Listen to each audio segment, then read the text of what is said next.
Cô lại mua mà. Chị mua. Chị nó chị yuan rau nữa.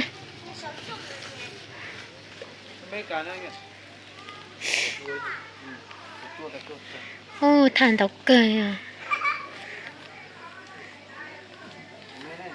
Nhất tàu nó tụi tí nó sai một cái là cái tụi tí sữa bây tụi phải xịn đến đó hồ YouTube nè tụi này tí là phanh mông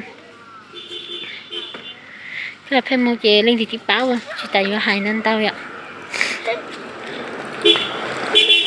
thôi giống như anh chị là lâu để cho bỏ liền gì đó li lo nghe là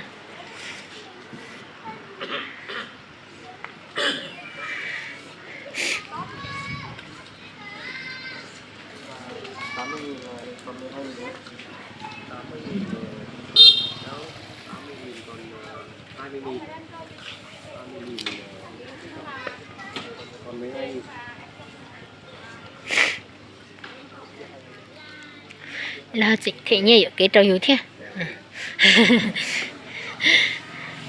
đi tour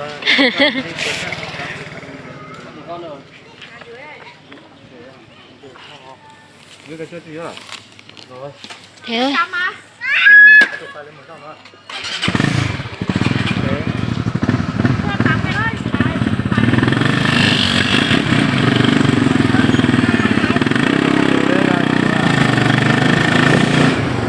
anh mới từ thế gì từ đồn đó về qua để là đi trước thể đi nhá no quan tao nữa chết thì đâu tí á Lily nhá nữa Lily nhá nữa Lily nhá này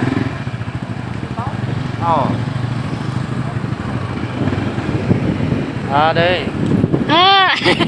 giải chào luôn cho là đây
gì?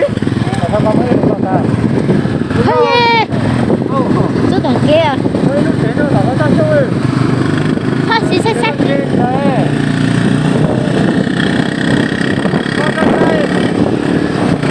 xách kìa xách